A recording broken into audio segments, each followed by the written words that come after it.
The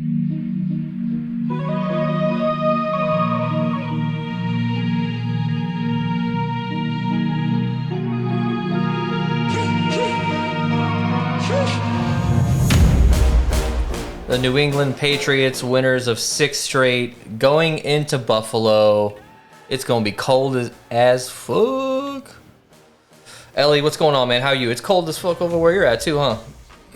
Yeah, it is, dude. And it's raining, so like our weather's all over the place. It's like cold a little bit, and then when it's like when the rain kind of like also warms shit up. We're all over the place. Bro, I've been on a houseboat on a river sweating my ass off for the past few days. It's so strange. Some people are freezing. It's weird weather all over the place. But yeah, that's Florida for you. So anyways, thanks for joining us, guys. Obviously, Patriots versus Bills. Division rivalry game. It's going to be some cold weather, some winds tonight. The total is 41. And we got 2 really good defenses. Probably the top 2 defenses in the NFL. At least statistically speaking, the top 2 pass defenses in the NFL. So I think tonight we really got to think about, I don't like kickers tonight because of this wind and because of how cold it is. I do like defenses and I do like the run games. So with Buffalo, their run game has been all over the place. They don't like to run. Besides Josh Allen, we know he's going to get his. But we've got two or 3 running backs, depending on if all 3 of them are active, from the Bills that we have to talk about. I don't like any of them. And then, of course, you have the typical Patriots situation where there's multiple running backs that can get the lion's share of the carries. So this is going to be a very, very difficult game to talk about. I don't know, man. What are your first thoughts on this? Yeah, I really don't know, man. I think because it's a division rivalry, I think we need to be focusing on potentially coming in on the under. I think Buffalo's been pretty strong offensively this year. Granted, they haven't played many quality teams, and New England, they've been a quality team as of late.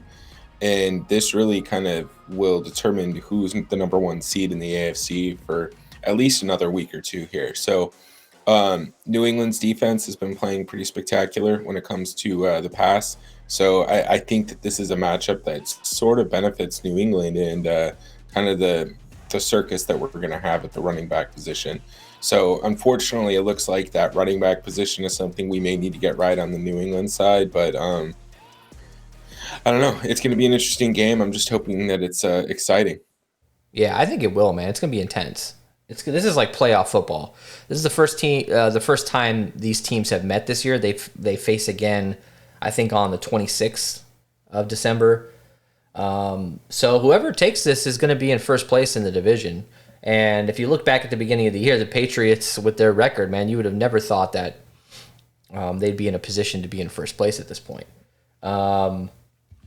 So Tre'Davious White is done for the year with an ACL injury, which is too bad.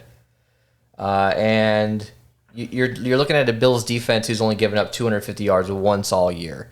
Now, with Mac Jones, I don't typically think he's the kind of guy who needs to throw for over 250 yards. So for me, this could be a situation where we don't need to play a whole lot of Mac Jones. It's probably going to be a low-scoring game. I mean, 41 being the total, it could still hit the under. But if this was around like 45 or something, I definitely think it was going to hit the under. But I don't know, man. This could hit the over and still be a very, very low-scoring game.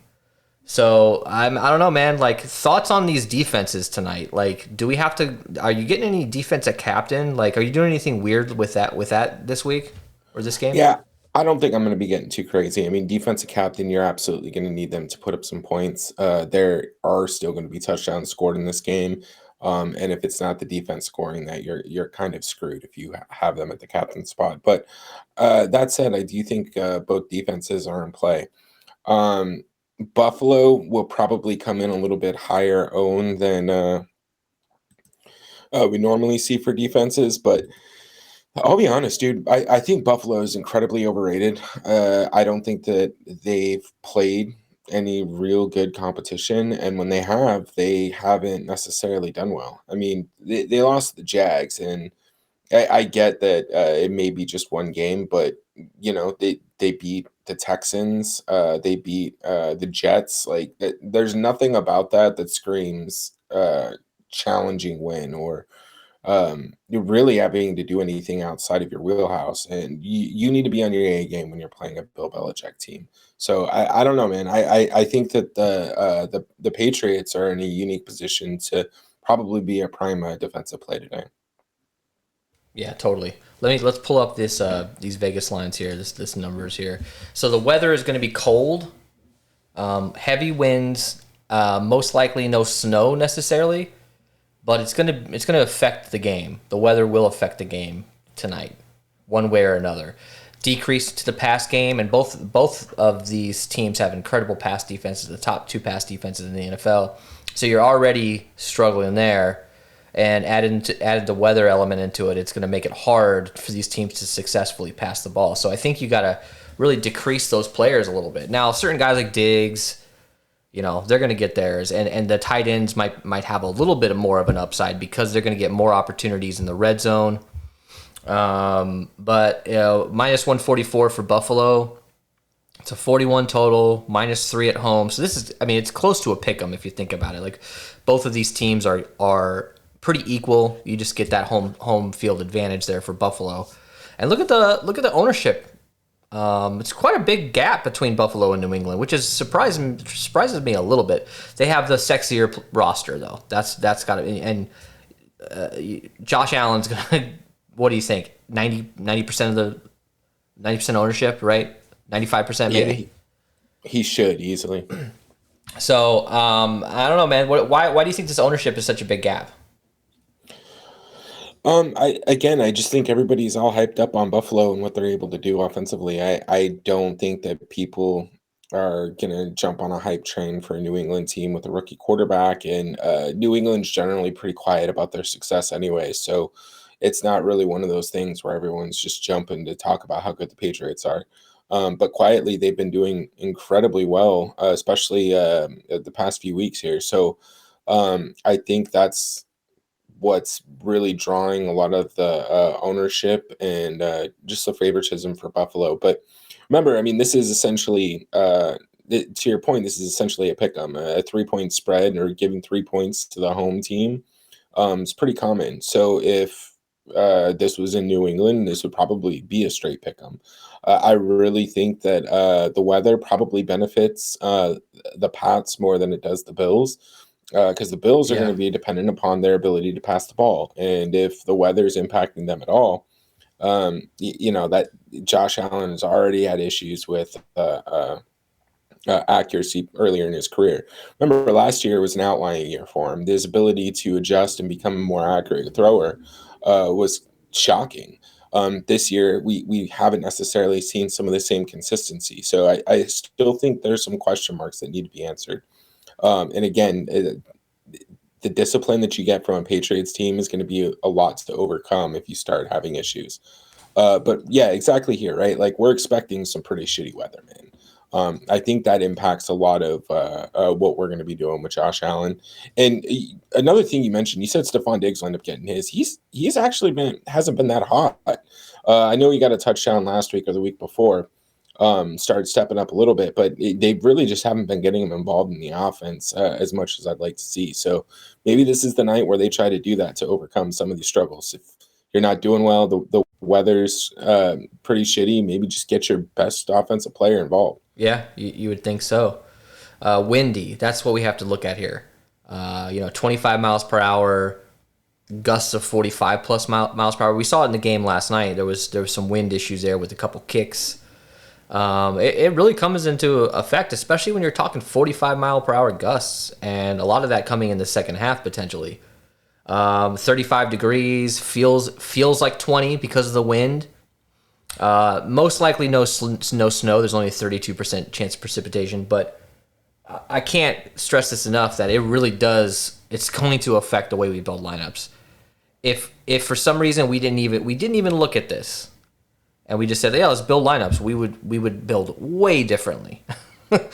So so obviously the projections because of the Vegas line, because of the weather, the projections are going to reflect those things. So they're already sort of built into the projections.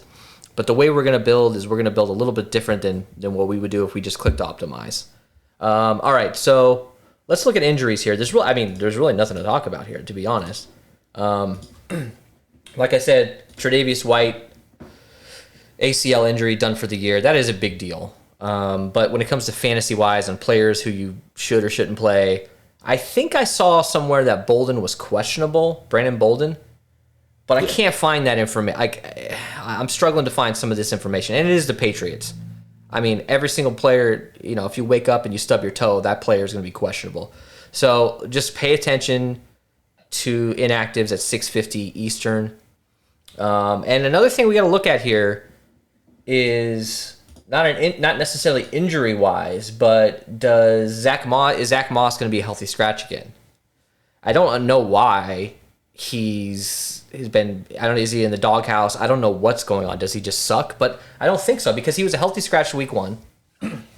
Came out, scored 16 fantasy points, 18, 12. I mean, and he had the lion's share of the carries, and he was getting receptions. I don't know what he's done wrong, and I don't know why we're throwing Matt Breida in here instead of him. I don't know, but there's something to keep an eye on. If Zach Moss is active, he's $600. Right. We have to think about playing him if he's active. So keep an eye on the inactives today. Are you seeing anything else on your end? Yeah, I did see something else kind of impacts the Patriots here. Jamie Collins, their starting middle linebacker, is returning from the injured reserve and will be active tonight. There you go.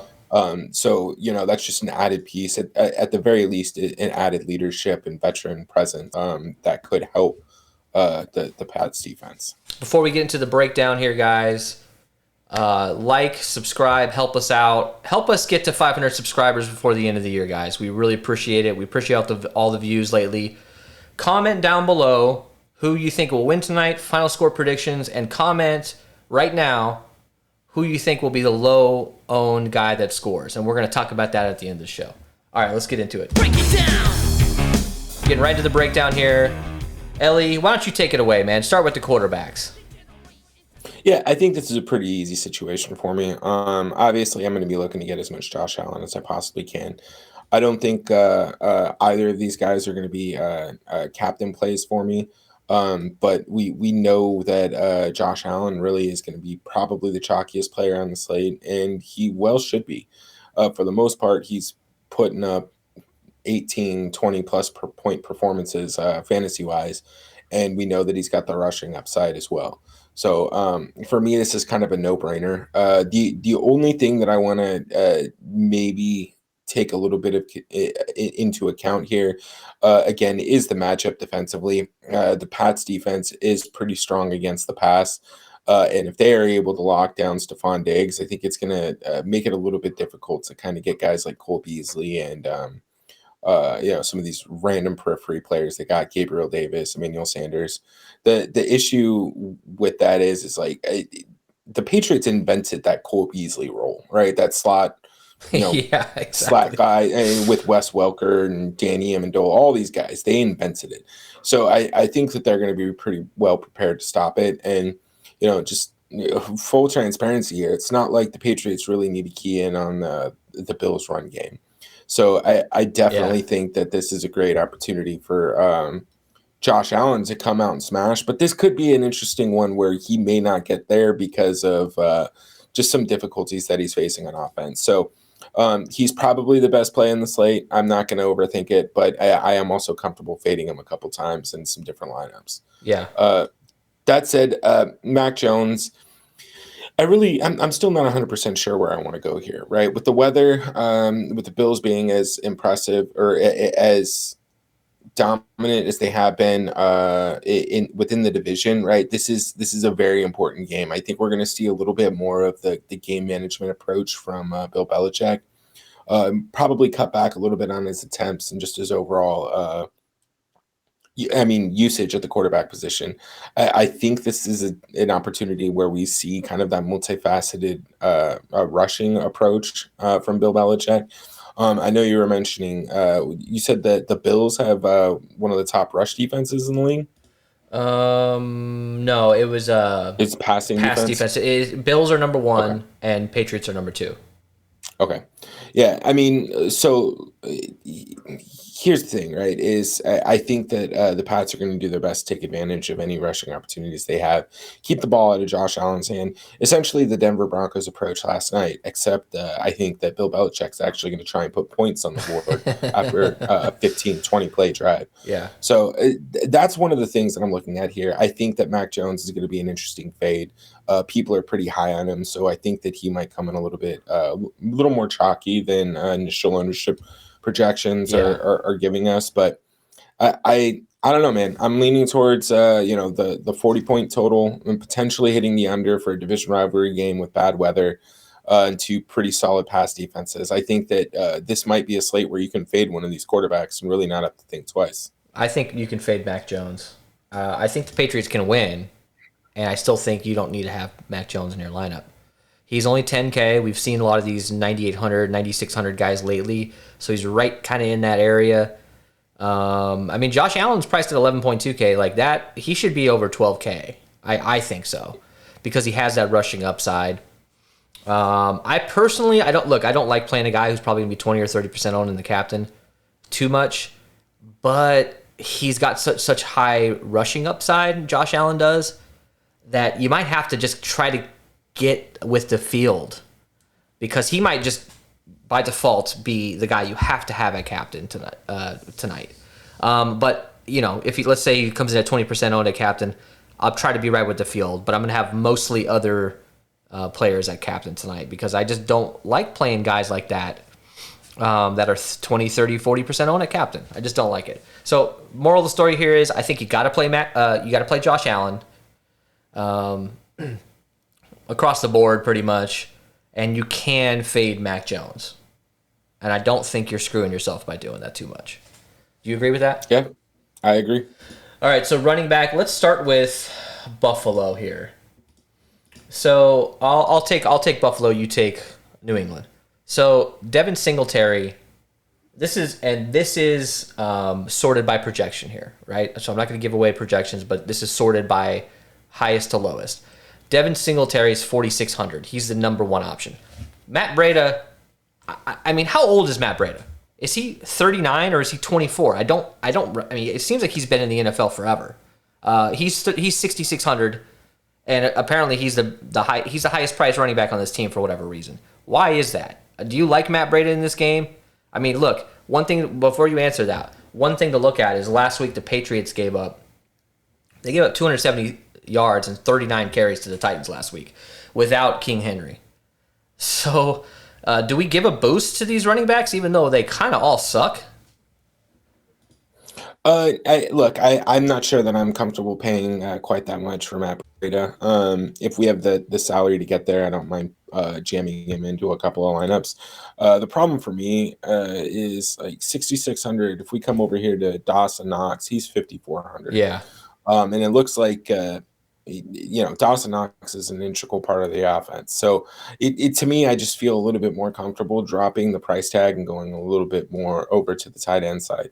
And then again, I mean, Devin Singletary at 4,600 and being $2,000 cheaper than Matt Breida kind of just makes him a no-brainer to me.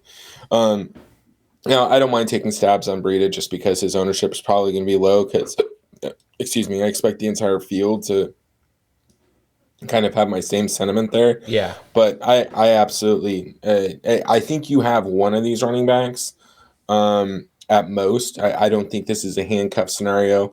But I think you choose between Breida and Singletary, and then you just leave it alone. Unless for whatever reason Zach Moss is active, then I'll have a shitload of him at $600. Oh yeah. And look, Matt Breida last week had 32% of the snaps. He only ran 6 routes. Devin Singletary had 67% of the snaps. Ran 15 routes. On the season, it's a little deceiving because there's been flip-flopping between who's actually the number 1, the number 2, the number 3. But Devin Singletary has gotten 51% of the snaps this year. So he's the guy. So I don't understand why he's at 4,600. And I just really don't understand why Zach Moss is not active. Any Buffalo fans that have a little bit of inside information here, comment down below or if you're watching during the premiere, let us know why Zach Moss has been inactive the last week and why he's probably going to be inactive this week, because I'm really curious. I just can't get any solid information on that. Reggie Gilliam, I'm not touching any of these guys. If Zach Moss is active, I will touch him. But Matt Breida might be my fade. I already made up a graphic, but I don't think I'm going to get any Matt Breida. And if Matt Breida beats me tonight, so be it. I'll move on to Thursday Night Football. All right. Yeah, it could be worse. Yeah, it could be worse. I'll take my chances. Let's go with New England. Ellie, this is in your bag here, so take it away. All right. So, I mean, if we're looking at the New England running backs here, this is kind of just a monster rotation here. And it's very frightening as to what we should do.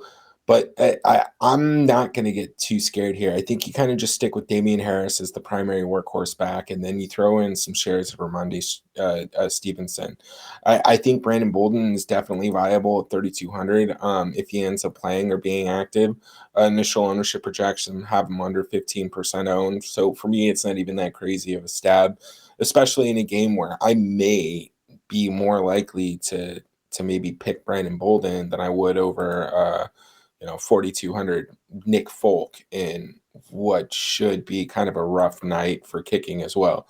So I definitely think that there's some value in getting into some of these guys. I think that having one of these running backs is going to be necessary just because I really expect Bill Belichick to keep the ball out of Mac Jones' hands, or at the very least out of Josh Allen's hands. So that could be 15 to 20 carry day for Damian Harris, and maybe another 5 to 10 for Ramondre Stevenson. I know that they're kind of working Damian Harris back in since he was out. What do you have? I think he had an injury a couple weeks ago. Ramondre Stevenson was the one back in his absence. But Damian Harris is their workhorse guy. He's priced like it. And I'll have a decent amount of him. Ramondre Stevenson at 5,600 is a little bit expensive for me, especially with his reduced role with Damian Harris being back. But again, I really just don't expect much ownership to be targeting the New England run game. And I think that the New England run game is really the key to how they stay in this game and they keep Josh Allen from blowing them up. Yeah, and look, last week Damian Harris had 35% of the snaps, Ramondre Stevenson had 32, and Brandon Bolden had 30. And Brandon Bolden ran 15 routes, and the other guys ran less routes combined than Brandon Bolden. So that's the guy that they're going to involve in the pass game. And they were winning last week by quite a bit. They blew that team out. So, and the week before it was similar. Like Stevenson and Bolden both had 27% of the snaps, and Damian Harris had 42. So, look, to me, I trust me, I love Damian Harris, but I don't know what to believe with this team. I don't know, when it comes to the Patriots and their running backs. The interesting thing here is, $4,200 cheaper Ramondre Stevenson, only getting like maybe 10% less of the snaps. Is that worth it? I don't know. Like, I honestly might be more comfortable with Stevenson in certain elements. I know that you think he's a little bit overpriced, and if he's the true number two, and it's like a 70-30 split, I agree. But I think it's closer to I don't know, man. I really do think that it's a roll of the dice, because I think they just take it by drive.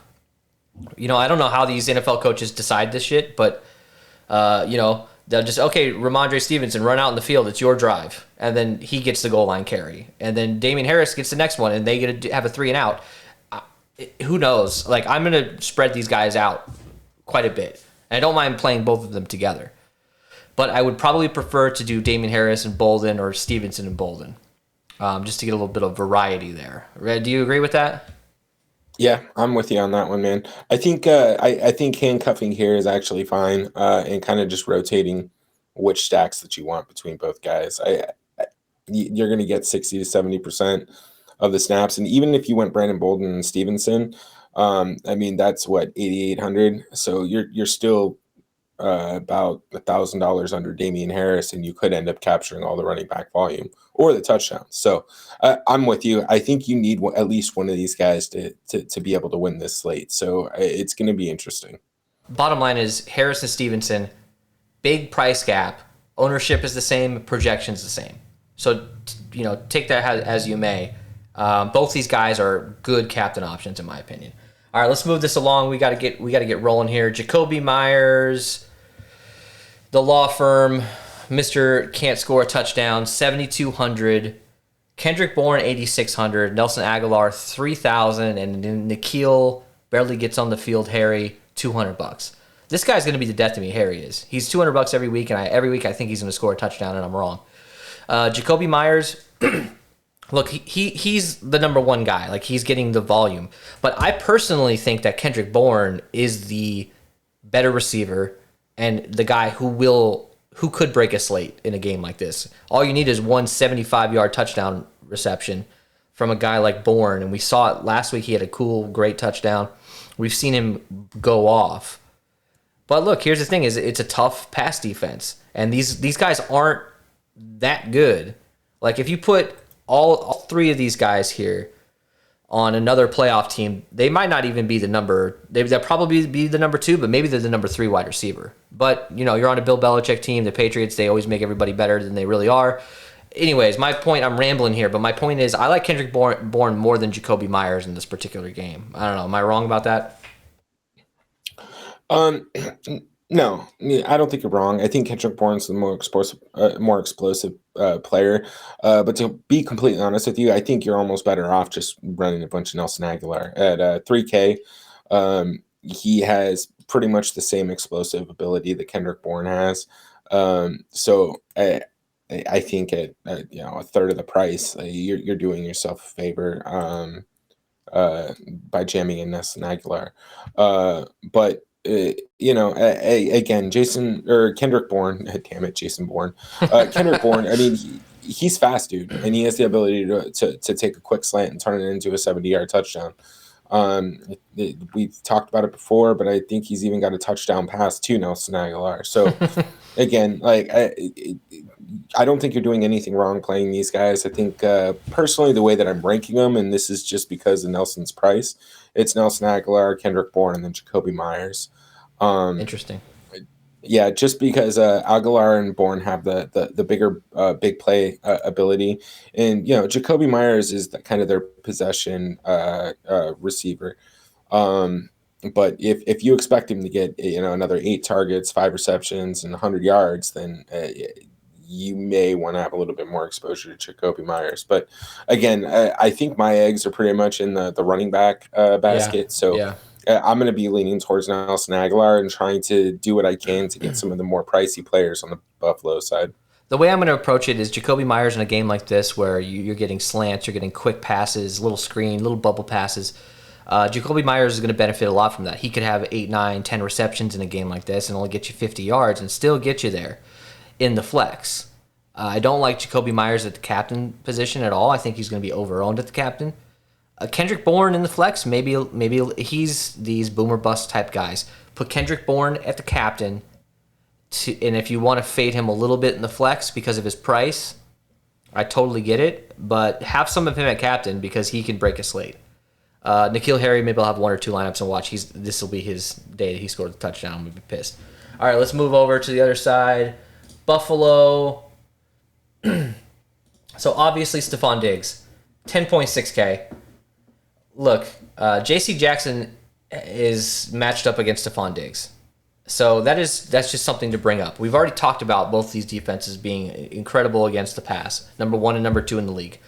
But you have a great matchup for the Patriots. Obviously, like I said, Stephon Diggs, maybe he hasn't been absolutely crushing it, but by crushing it, I mean he's not getting 30, 40 fantasy points all the time. He's still going to get you 18, 20 fantasy points. I mean, he to me, he's the kind of guy that you have to kind of prioritize in a game like this. Because like you said in the opening, because of the weather and because of the tough matchup, they might just say, you know what, he's our best player. We're going to throw him the ball every single time. And you have to stop us.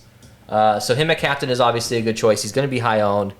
Cole Beasley might be similar to Jacoby Myers at 7,800. Cole Beasley might be the kind of guy that gets 9 or 10 receptions in a game like this where it's cold and the defense is good. They might just get him, target him 12, 13 times. Emmanuel Sanders, you can never sleep on him. He's the kind of guy that can score 2 touchdowns in any game this year. His price is down a little bit. you have to consider him. Gabe Davis, we've been high on him the whole year. Sometimes he's had good games. With injuries, he's been able to fill in. He's at 1,200. Gabe Davis is probably going to lose me a lot of money tonight, but he's the kind of guy that I like playing for some reason. I don't know why. That's a bias. Isaiah McKenzie might not be active. He wasn't. He was inactive last week. I think they brought a rookie in to return kicks for him. I'll wait till inactives come out, but if he is on the field at $200, I might get a lineup in. So Ellie, I know you have a little bit of a hard out here in a little bit. You got to get back on a meeting or something, but talk to me about these guys. Yeah, I'm with you. Stephon Diggs is going to be probably one of the higher raw points players on the slate. If you think that, you need to have as much exposure to Diggs as possible. I'll probably fade him in a couple lineups just in case he isn't. But Stephon Diggs. And then same thing we always say about Cole Beasley. The dude could be priced at $12K, could be priced at $2K. It doesn't matter. He could end up with 25 receptions, and 86 yards on nothing. So again, the dude has the potential to get involved. I think he's a little pricey in this particular slate. I'd rather just go down to a guy like Gabriel Davis so that I can jam in Stephon Diggs. Same thing with Emmanuel Sanders. I think that he has an opportunity to get involved in this game. The one thing to think about is with Tre'Davious White. Well, damn it, it's on the other side. Anyways, so Emmanuel Sanders is in a good spot. I think that he can add a little bit of additional pressure onto the New England secondary. But again, I think one of the things that we need to be looking at specifically here is I think you're taking one of these guys. I don't know if you're taking two of these guys. You have to. And stacking them together. Yeah, you have to unless, yeah. Sorry, go ahead. Unless it's like Stephon Diggs and Gabriel Davis. If Gabriel Davis is your second, then I don't mind taking two wide receivers from this core. But other than that, I'm going to have one and no less than one. Probably no more than one. This is the strength of their offense. Their run game is dog shit. Right. This is where they win games. So if you believe they're going to come out and absolutely crush in this game and they're going to hit the over, feel free to play two of these guys. But I personally think that one is probably enough. And like you said, unless you're going Diggs and Davis or something like that, I really think that you don't have to. This is their best. This is their best side of passing the ball is what they do. So you people might go a little overboard with playing a lot of these guys, and their ownership might be a little bit higher than it should be in a game like this. So tight end, Dawson Knox. Don't sleep on Dawson Knox ever, especially in a showdown slate. 5,400. This is a captain option as well. Absolutely a captain option in this game. And I might lose a lot of money playing Dawson Knox at captain, but for whatever reason, so he was 8K last week, and now he's 5,400, and he had 2 touchdowns. Why? Do you understand that? Can we get a DraftKings representative on the line here to explain to us why he dropped salary after scoring 2,000 or after scoring two touchdowns? I don't get it. I'm going to take. If it makes you feel any better, they fucked up NBA too. They took a couple guys and reduced their salary by $2,000, and that's with people being out. So I really think that they're just not efficiently pricing all these players at DraftKings. I'm with you on this. I think Dawson Knox is a pretty fucking solid play, especially at his projected ownership here. Captain all day, flex all day. I like him a lot. I'd rather play him instead of Sanders or Beasley. Not to say that those guys aren't good, but his price is just too good. And we're talking about a game where it's going to be cold, man. They're going to be throwing the ball not too deep down the field. The wind's going to be crazy. He might be, 7-8 targets and a couple red zone targets. Sweeney, I don't know. It's another stab. He's $200. If you got guys that are on the field that are $200, you got to think about playing them. All right, so New England. This is interesting here. So, of course, we've got Hunter Henry. He's at the same price, basically. I mean, wait, right? 5,200? They're both 5,200? I like Hunter Henry, too. I like Dawson Knox a lot better. But Hunter Henry, low ownership. Jonnu Smith, when is this guy going to break out? He's 2,400. He might lose me a lot of money again today. He only has 1 touchdown this year. But Jonnu Smith, when he was with the Titans, man, he was good.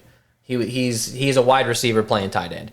Consider all these tight ends. I might be over the field on all these. I might do a 2 or 3 tight end lineup every once in a while with a couple running backs thrown in there because I really think these guys can succeed tonight. Thoughts? Yeah, I'm with you, man. 2,400, Jonnu Smith. I'll end up with more exposure there than I intended on. And then 5,200 Hunter Henry. I mean, this might be the way that you guys get, or that we get Stephon Diggs. So Yep. play all these cheap tight ends and then jam in Diggs and Allen. That might be the way to go. Literally play all three. All three together. Yeah, why not? Put one at captain, put two in the flex. Why not? Tyler Bass, kick his ass, Seabass, 4,400. Nick Folk, 4,200. I don't know. Roll the dice. He could make it into the optimal. This could be such a low-scoring game that the kickers are more valuable than they should be, but we have heavy winds and a cold ball today.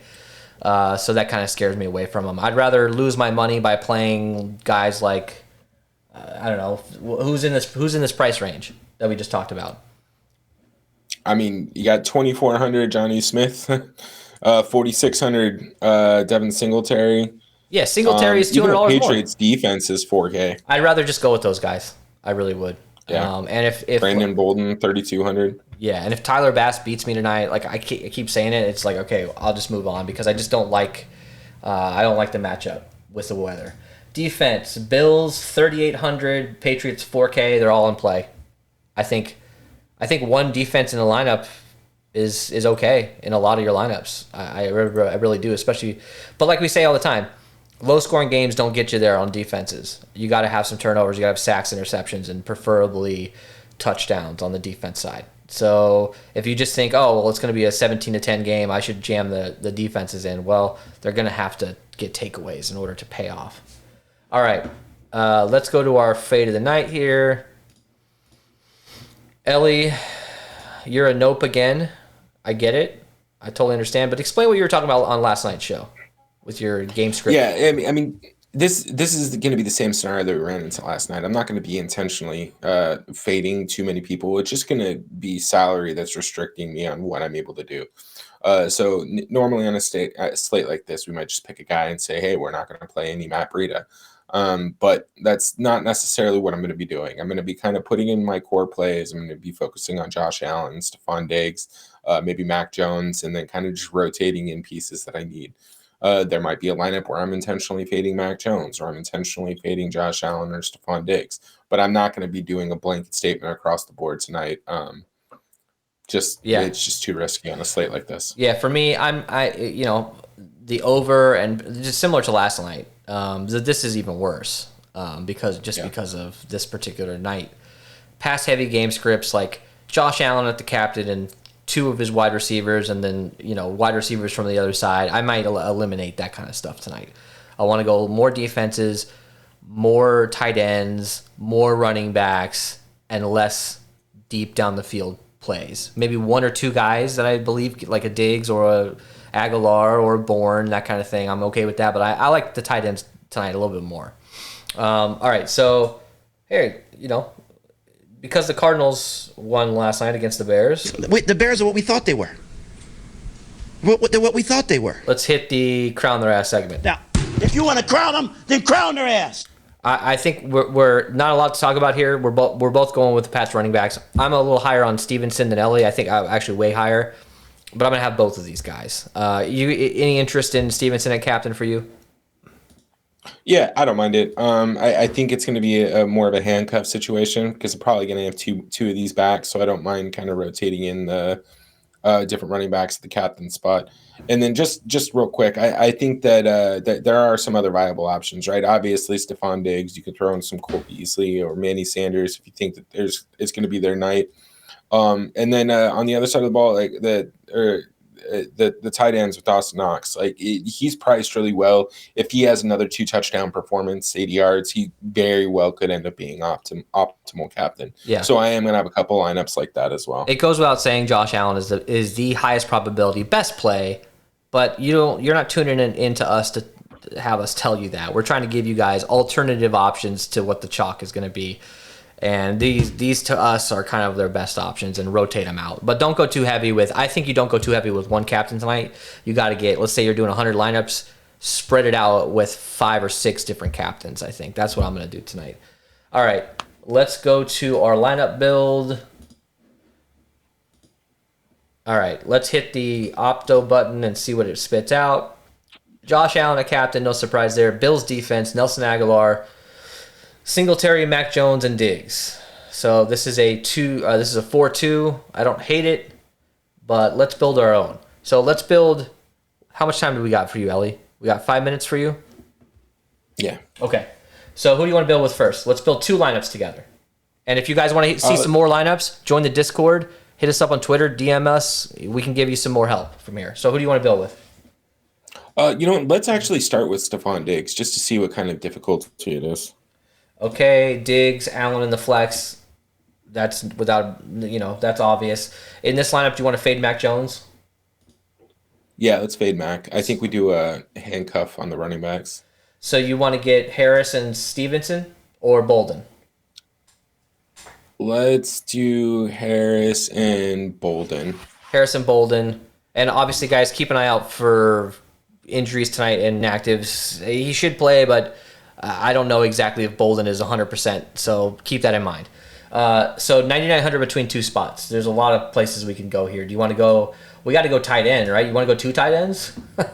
Yeah, let's throw in Dawson Knox and see what that leaves us at. Dawson Dox, let's do him. 4,500. Where does that leave us here? Tyler Bass, Nick Folk. I don't mind that, but I'd rather go down to the defense. What happens if we take Damian Harris and go to Stevenson? Let's try it. Does that give us enough to get up to Hunter Henry? Oh yeah, it will. 8,700. We might not even want to do that. We might go with a Kendrick Bourne. You can go with a Cole Beasley, the law firm, Breda, Sanders. I mean, man, this is actually a great core. I want to rotate every one of these guys out in the last position and just see what happens. I like this core a lot. Let's build with not Stevenson, but what's his bucket? Damian Harris. Damian? Yeah. So fade Mac Jones again, right? Yeah. I'm not saying fade Mac Jones in all your lineups. Don't do that. But just for this example, we'll fade him because we have a running back at the captain. Do you want to go Diggs in the flex along with Allen? Let's go. Yeah, let's go Diggs. And then let's throw in Hunter Henry. Nice. Love it. Hunter Henry. That leaves us 8,300 for 2 spots. You want to throw in Gabriel Davis and see what we have left? Yeah, let's do it. Gabe Davis. 1.2K. That leaves us 7,100. What does that get us? Not quite Jacoby Myers, but it gets us Breda, Sanders. I don't want to do 3 Buffalo wide receivers in the same lineup. Or you just go to Ramondre Stevenson in the flex. Yeah. I don't hate it, man. I don't hate it. So anyways, guys, thank you so much for joining us. Ellie, what are your thoughts on low-owned guy that can score tonight? And what's your final score prediction? Lone guy that can score tonight. I mean, this is kind of a cop-out, but Dawson Knox being at his projected ownership is too low-owned, and I really think that he has an opportunity to score. But final score, I'm going to go 21-17 New England. This is the Jonnu Smith touchdown game. It's going to happen. Please make it happen. What did you say the final score was? 21-17. Patriots? Yeah. I like that. I'm actually going to go a little bit higher. I'm going to go 28-20. I think it's going to hit. I think it can hit the over potentially. I changed my mind after we started talking a little bit more. But still, 48 is not a lot of points. 28-20 Patriots. I think the Patriots can win this game. Help us out to get to 500 subscribers, guys, by the end of the year. 80% of our views are non-subscribers. All you gotta do is hit one button. It really helps us out. It helps us to motivate us to do more shows for you guys. We really appreciate it. We will see you for Thursday Night Football.